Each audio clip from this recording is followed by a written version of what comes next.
नहीं, मैं नहीं जानना चाहता गुलाम इसाक खान ने 1993 में नवाज शरीफ की हुकूमत क्यों गिराई। सबको पता है, इंटरनेट पे पड़ी है, यूट्यूब पे गुलाम इसाक खान की स्पीच भी पड़ी है, रिटन फॉर्म में भी पड़ी है, गूगल कर ले, आप चेक कर सकते हैं। वो करप्शन की बिना पे ख़त्म की थी हुकूमत, करप्शन के बिना पे 1993 में। मैं आपको बता रहा हूँ, आप चेक कर ले, 1993 में करप्शन की वजह से गुलाम इसाक खान ने असेंबली डिज़ोल्व की थी और फिर सुप्रीम कोर्ट ने नवाज शरीफ की हुकूमत बहाल की और उन्हें इंसाफ मिला।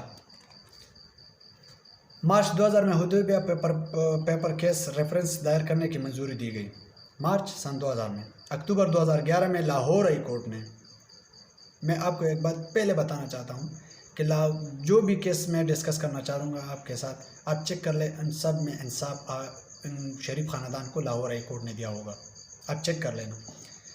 अक्टूबर 2011 में लाहौर हाई कोर्ट ने नेब को इस केस में मज़ीद कार्रवाई से रोक दिया गया। कौन सी केस में? हुदैबिया पेपर में जो 2000 में बना था। कौन सी कोर्ट ने इंसाफ दिलाई? लाहौर हाई कोर्ट ने इंसाफ दिलाई। इसके बाद लाहौर हाई कोर्ट ने यह रेफरेंस खारिज करते हुए कहा कि नेब के पास सबूत नहीं है, सबूत का फुकदान है।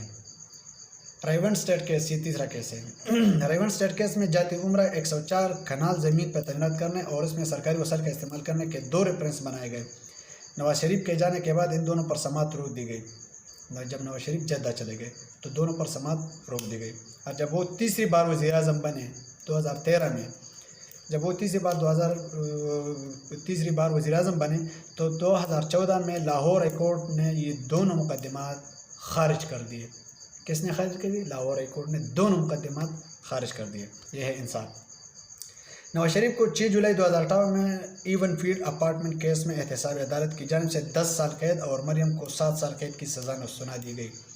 वो जो साइबर शाकिर ने वो रिपोर्ट दिया था और उस वक्त वो रिपोर्टिंग कर रहे थे, तो सबसे पहले जो स्टोरी ब्रेक की थी वो साइबर शाकिर साहब ने ब्रेक की थी कि नवाज शरीफ को 10 साल कैद और मरियम नवाज़ को 7 साल कैद की सज़ा सुना दी गई।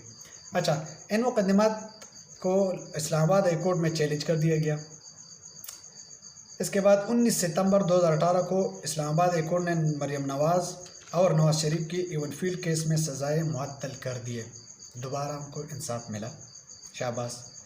24 दिसंबर 2018 को नेब ने नवाज शरीफ को अल-अज़ीज़ रेफरेंस में 7 साल कैद की सज़ा सुना दी। 16 नवंबर 2018 को लाहौर हाई कोर्ट ने, फिर से लाहौर हाई कोर्ट आ गया। 16 नवंबर 2018 को लाहौर हाई कोर्ट ने नवाज शरीफ को तिब्बी बुनियादों पर बैरून मुल्क से इलाज करवाने की ज़मानत पर रिहा कर दिया, जिसके बाद वो अभी तक बरतानिया में मौजूद है। और वहाँ पे वो किससे मिल रहे हैं, कहाँ पे मिल रहे हैं, क्यों मिल रहे हैं, ये अभी तक पाकिस्तान में एजेंसी उसको पता है, लेकिन पाकिस्तान के आवाम को, पाकिस्तान के गवर्नमेंट को इसके बारे में कुछ पता नहीं चल रहा। और अभी ये केसेस सामने आ रहे हैं जो अदम एतमाद के पीछे जो कौन था, फौज चौधरी ने इसके बारे में ट्वीट भी किया है और मीडिया में उन्होंने मुतालबा किया है सुप्रीम कोर्ट से कि इस अदम एतमाद के हैंडलर्स को तक पहुंचना ज़रूरी है। किस किस ने ये इसमें हाथ डाला है, किस किस के बिना पर ये हुआ है। अच्छा, मरियम नवाज़ के बारे में 8 अगस्त 2019 को नेब ने रमज़ान शुगर मिल केस में मरियम नवाज़ को गिरफ़्तार किया। 5 नवंबर 2019 को लाहौर हाई कोर्ट में, मैंने आपको बताया ना, लाहौर हाई कोर्ट 5 नवंबर 2019 को लाहौर हाई कोर्ट ने मरियम नवाज़ को खातून होने की इस्तदा पर ज़मानत देते हुए हुक्म दिया कि इस केस में मज़ीद इंक्वायरी की ज़रूरत नहीं है और मरियम नवाज़ की पासपोर्ट बतौर ज़मानत रख ली गई। अभी तक वो ज़मानत पर है मरियम नवाज़। शहबाज शरीफ की तरफ आते हैं। शहबाज शरीफ 5 अक्टूबर 2018 को नायब लाहौर ने शहबाज शरीफ को आशियाना हाउसिंग सोसाइटी और रमज़ान शुगर मिल केस में गिरफ्तार कर लिया। कौन से केस में? रमज़ान शुगर मिल, जो हमजा शहबाज के नाम पे है। 14 फरवरी 2019 को लाहौर हाई कोर्ट ने शहबाज शरीफ की ज़मानत मंजूर कर ली। कहाँ पे मंजूर हो गई? Lahore high court.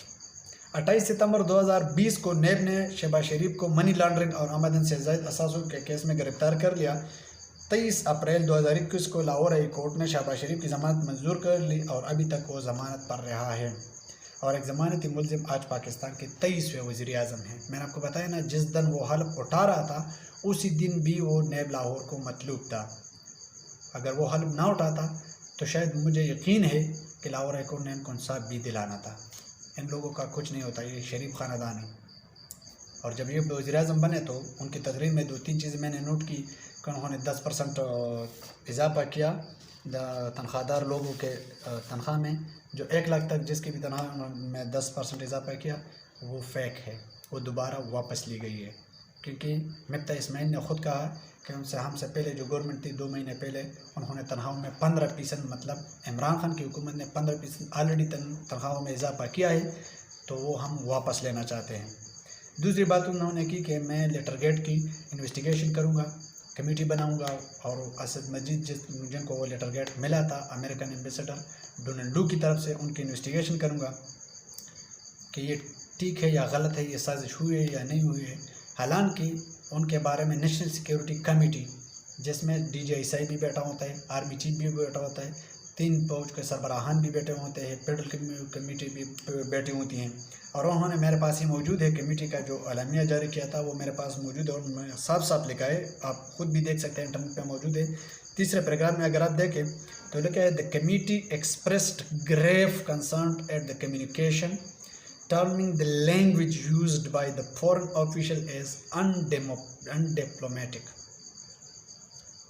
क्या लिखा है?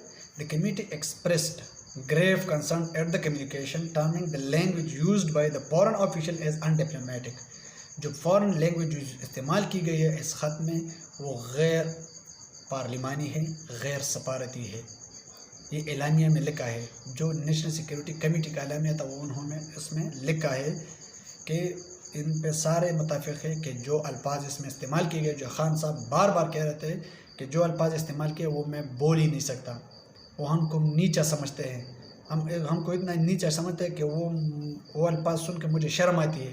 डिप्टी स्पीकर ने काशिफ अब्बासी को इंटरव्यू देते हुए भी कहा कि मुझे शर्म आती है कि मैं उस मुल्क में बैठा हूँ जिसके खिलाफ इतनी बड़ी साजिश होती है और मैं इस ऐवान की कार्रवाई का हिस्सा भी बनूंगा, इसलिए मैंने इस्तीफ़ा दिया और मैंने रूलिंग दी थी कि असेंबली डिज़ाल्व हो जाए। अच्छा, आगे आ जाते हैं। द कमेटी कंक्लूडेड, कमेटी इस नतीजे पे पहुंची that the communication amounted to blatant interference in the internal affairs of Pakistan. Committee इस नतीजे पे पहुंची कि जो गैर मुल्की साजिश है वो पाकिस्तान के दाखिली उमूर इंटरनल अफेयर्स में उन्होंने छेड़छाड़ की है by the country in question, जिसका मुल्क से आया है, which was unacceptable under any circumstances, जो वो किसी भी सूरत में किसी भी हालत में काबिल कबूल नहीं है। तो ये है हमारा मुल्क का अलमिया। तो नौजवानों, अब हमें क्या चाहिए आपको भी पता है, मुझे भी पता है किस तरफ खड़े होना है। हमने अमर बिल मारूफ व नही अनिल मुनकर, अच्छाई के साथ खड़ा होना है और बुराई को निकालना है, दिल से भी निकालना है, माशरे से भी निकालना है, बुराई के साथ खड़ा भी नहीं होना है। तो हमें उम्मीद है इंशाअल्लाह पाकिस्तान एक दिन तरक्की की तरफ ज़रूर जाएगा। अच्छा, मैंने एक दूसरा व्लॉग बनाया हुआ है, ये अभी टाइम जा रहा है, टाइम ज़्यादा हो गया है, लेकिन दूसरे व्लॉग में मैं आपको बताऊंगा पूरे डिटेल से जिस दिन इमरान खान की हुकूमत आई थी और जिस दिन गई है। उन्होंने इमरान खान की हुकूमत में या PTI की हुकूमत ने पाकिस्तान को किया दिया, कितनी अचीवमेंट्स की है जो मीडिया ने नहीं बताई, लेकिन मैंने रिसर्च किया हुआ है और बिल्कुल ऑथेंटिक है। आप जाके दे सकते हैं PMO पे, प्राइम मिनिस्टर ऑफिस, वहाँ पे आप देख सकते हैं, इंटरनेट पे मौजूद है। मैंने वहाँ से निकालिए। इंशाअल्लाह अगली व्लॉग में आपके साथ डिस्कस करूँगा। अल्लाह हाफिज़।